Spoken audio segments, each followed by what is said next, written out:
We have a few more speakers coming up. We're not done yet. We're staying warm. The energy is staying high. Thank you to our soundmen. Thank you to our DJs that are here providing the beats that we can move to and keep our energy going. Thank you to the wise words that are being spoken, filling our brains. Let's treat our bodies like a temple, not a porta potty. Okay? Next, Stephen Innocente, please come to the stage. Lots of words, lots of beautiful talk coming up. If we can let him slide through here. Please make some noise to Stephen.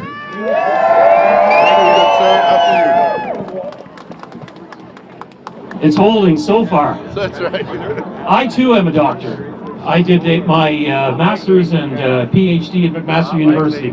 I was a cancer researcher. And then I moved to Edinburgh, Scotland, and I spent 10 years there studying yeast.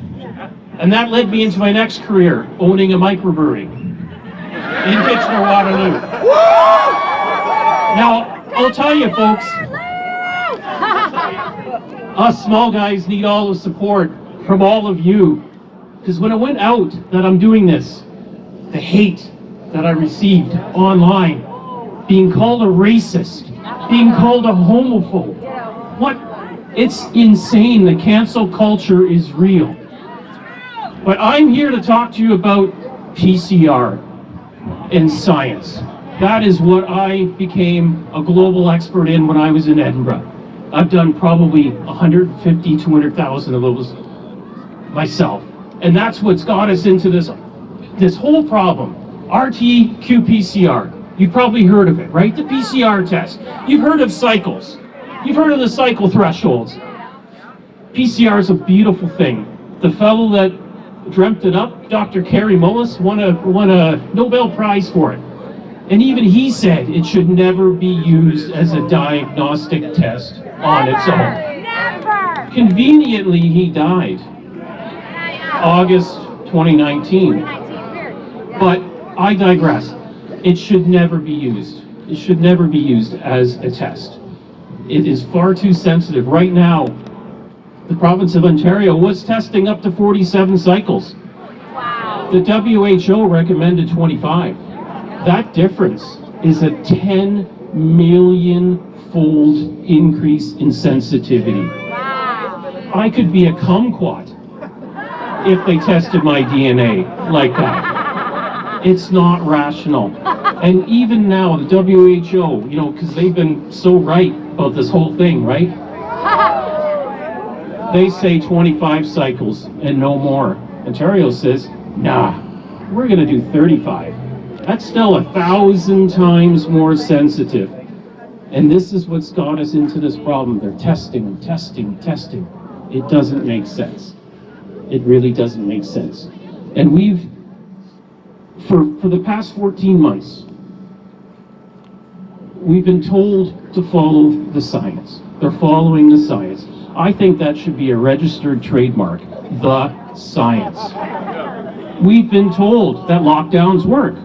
Do they? No! We've been told that the virus, SARS-CoV-2, is a novel virus. It's actually not. It's basically a variant of SARS. We've been told masks work, and therefore masking children is justified and harmless. We've been told viruses spread on surfaces and via droplets. They don't. They don't. Aerosols, my friends. Someone who is not sick is still sick and able to spread the disease. Not possible. Many scientific papers in December alone disproved. One of them had 10 million people in a study disproving asymptomatic transmission. 0 cases. 10 million. We have also been told, since this was a novel coronavirus, we have no previous immunity. None. It's like, well, we've never seen this before. It's going to kill everyone. No, we have immunity to this. There's been studies, Canadian studies, that have shown 90% of people tested have antibodies to this. And that's not even our T cells. 30 to 60% T cell cross-reactivity. Our immune system's seen this. We can fight it. That's why not as many people as we thought have been sick or died. People have died. I mean, that's a problem. Die every day. Absolutely. Well, died. Correlation is not causation. That is a scientific principle. Died with COVID or due to COVID, that needs to be researched. And this little nugget that came out of that hideous woman Tam's mouth this week, we must achieve a 75% vaccination rate to get to herd immunity. I'm not an anti-vaxxer. Vaccines work, but I'm sorry, when you want to give me a jab for something that I need a test that's 10 million times more sensitive than it needs to be to tell me I was sick in the first place, I'm not taking it. We've also been told, and this is this gets my wife going, there are no effective treatments for COVID-19. You just go into a hospital and you just wait to die. We know that's not the case. And the most insulting of all, your freedom is granted to you by your government, and worse, unelected public health tyrants, and can be revoked at will. Can it be? You're right. I'm going to cut this short. I did have a letter that I sent off to Doug Ford, my wife and I wrote in January of this year, basically asking for, let's have some fresh scientific voices. Let's have other opinions. Maybe we have some child psychologists on the panel, maybe some economics, some small business people. No.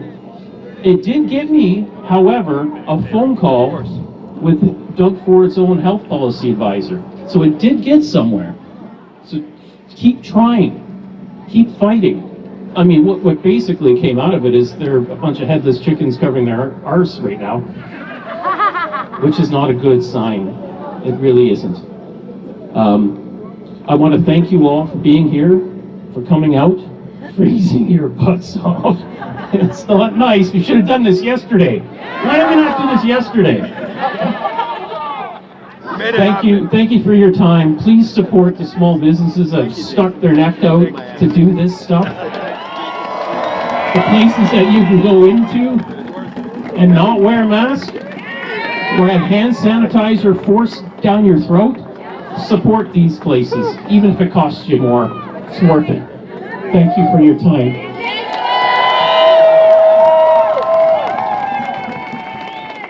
Dr. Stephen Innocente.